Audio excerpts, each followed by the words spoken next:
हाय hello नमस्कार and welcome to tutorial channel. मागच्या लेक्चरमध्ये खरं तर लेक्चर नाही म्हणता येणार, त्याला एका प्रकारे व्लॉगच म्हणावा लागेल. तर त्या व्लॉगमध्ये आपण पाहिलं होतं की अडॅप्टेशन ग्रासलँड एक प्लांट पाहिलं आणि त्याचबरोबर अडॅप्टेशन फॉरेस्ट रिजन प्लांट्स पाहिलं. करेक्ट आहे.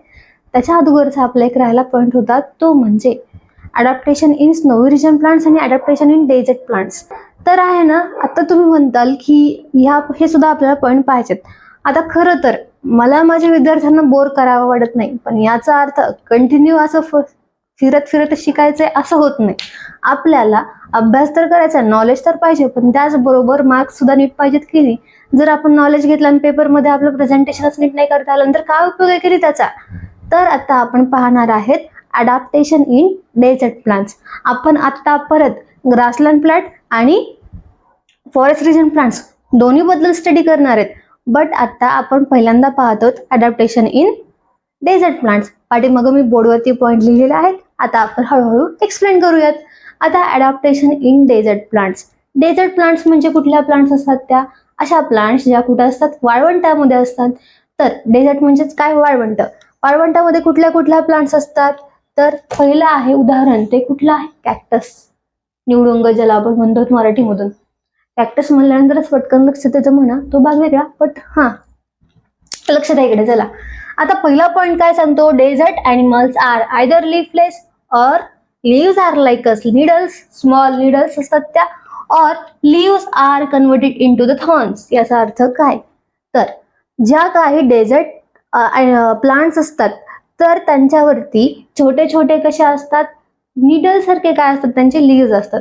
एकतर त्या कशा असतात? लीफलेस म्हणजे अशा वनस्पती ज्यांना पानच नाहीयेत त्या असतात. आयदर लीफलेस तरी असतात किंवा त्याच्यावरती काय असतात? छोट्या छोट्या निडल्स सारखे काय असतात? सुया असल्यासारखे काय असतात? त्यांची लीव्स असतात किंवा लीव्स असतात आणि ते कशामध्ये कन्वर्ट झालेले असतात? थॉर्न्स मध्ये कन्वर्ट झाले असतात. थॉर्न्स म्हणजेच काय? ज्याला आपण काय म्हणतो? काटे म्हणतो. तर त्यालाच काय म्हणतो आपण? थॉर्न्स म्हणतो इंग्लिशमध्ये. त्यांचे लीव्स कशामध्ये कन्वर्ट झाले असतात?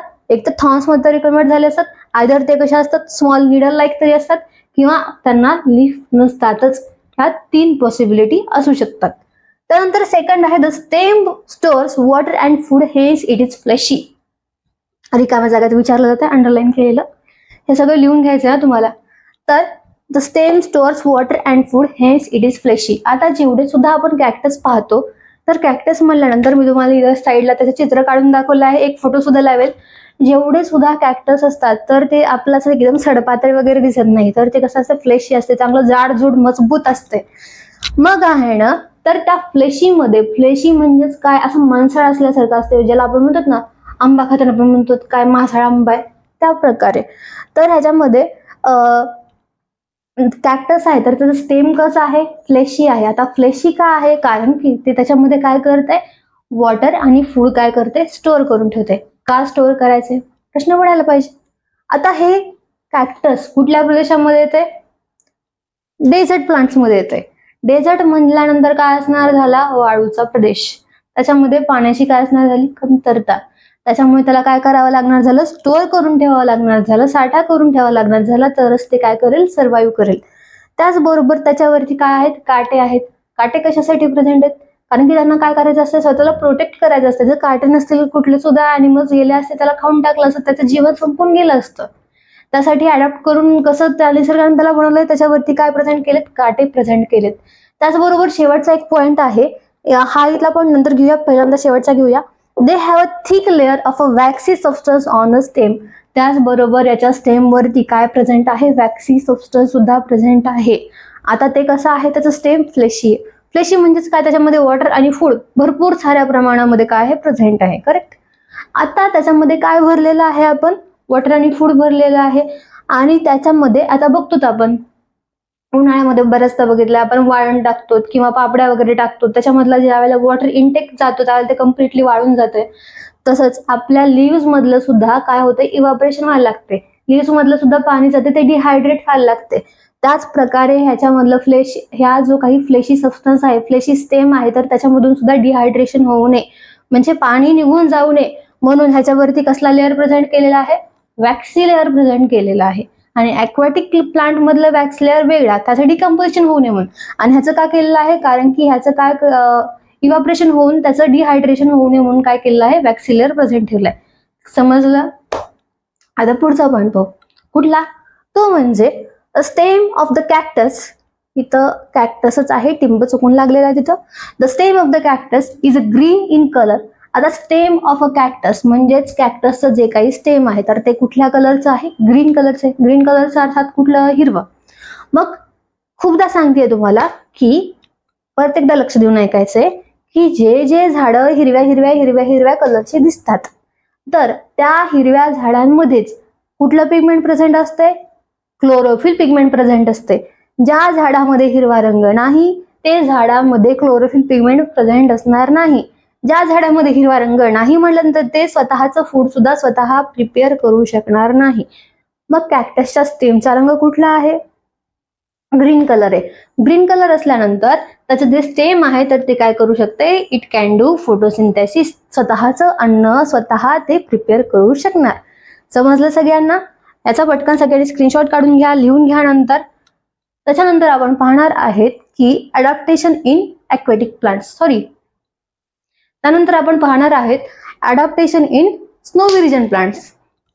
आता स्नोवी रिजन म्हटल्यानंतर कुठला रिजन येणार आहे, स्नो म्हणजेच काय, बर्फ. जे सुद्धा बर्फाळ प्रदेशामध्ये आलेले वनस्पती असतात तर त्यांना आपण काय म्हणतो, स्नोवी रिजन प्लांट्स म्हणतो. आता सगळ्यात फेमस आपलं एक्झाम्पल इथलं कुठलं आहे, ख्रिसमस ट्री. 25 डिसेंबर सुट्टी असते त्या दिवशी, सांता क्लॉज येतो तो वाला दिवस. त्याच्यामध्ये काय काढूया आपण, मस्तपैकी एक ख्रिसमस ट्री काढू.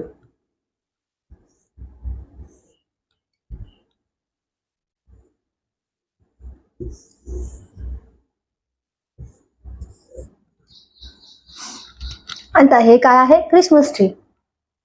बरं आलं, इतकं पण घाण नाही आलेलं. तर हे काय आहे, ख्रिसमस ट्री. आता ह्या ख्रिसमस ट्रीचा शेप कसा असतो, सगळ्यांनी लक्ष द्या. परत शॉर्ट मध्ये लिहायला लागले, नंतर ह्याचं आपल्याला हे करून पण लिहायचंय, सविस्तर पण लिहायचंय. शेप कसा असतो, कसा दिसायला लागला, इथं कोण दिसायला लागलाय. मग शेप कसा आहे याचा, कोनिकल. कसा आहे शेप, कोनिकल शेप आहे. लक्षात आलं, शेप कसा आहे, कोनिकल. मग आता ह्याच्या ब्रांचेस कशा आहेत, अशा स्लिपरी आहेत. स्लिपरी का आहेत, कारण की आता समजा बरं का, आता कंपॅरिझन करून पाहूया. आपल्याकडचे झाडं कसे असतात, असे चांगले डेरेदार असतात, करेक्ट आहे. तिकडचे कसे आहेत, असे कोनिकल आहेत, एकदम नाकावर असा राग असल्यासारखा कोनिकल. एकदम कसे आहेत, एकदम टोकदार आहेत.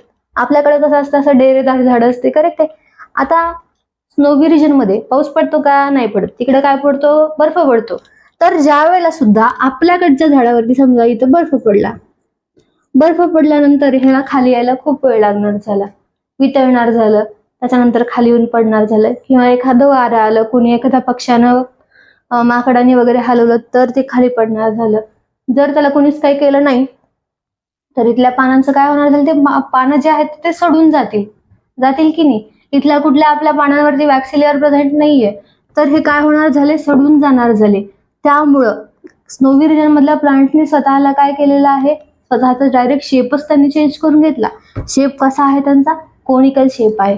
या कोनिकल शेपमुळेच कुठल्याही प्रकारचे जे काही स्नोचे जे काही छोटे छोटे ड्रॉप्स असतील किंवा मोठे मोठे असतील तर तो स्नो इथे टिकून राहणार नाही. तो काय होईल, घसरत येईल आणि काय होईल, खाली पडेल. स्नोवी रिजनच्या प्लांटचा शेप कोनिकल का असतो हे कळालं. आता आपण पाहूया त्याचं जे बार्क आहे. बार्क म्हणजेच काय, याचं खोड. आता हे खोड कसं असणार आहे, एकदम काय आहे याचं खोड, थिक आहे. थिक म्हणजेच काय, जाड. ह्याचं खोड कसं आहे, थिक आहे. खोड थिक असल्यामुळेच म्हणजे जाड असल्यामुळे ज्या वेळेला मोठे मोठे स्टॉर्म्स येतात, त्याचबरोबर खूप मोठं वादळ यायला लागलंय किंवा वारे यायला लागले, त्यावेळेला हे झाड उन्मळून पडत नाही, असं मुळासहित बाहेर येऊन पडत नाही. त्यामुळे त्याचं बार्क कसं असतं, एकदम स्ट्रॉंग. का, कारण की त्याच्या झाडाला काय करायचं आहे, सपोर्ट द्यायचा. त्यामुळे त्याचं बार्क कसं आहे, स्ट्रॉंग आहे. एवढं कळालं सगळ्यांना, ठीक आहे.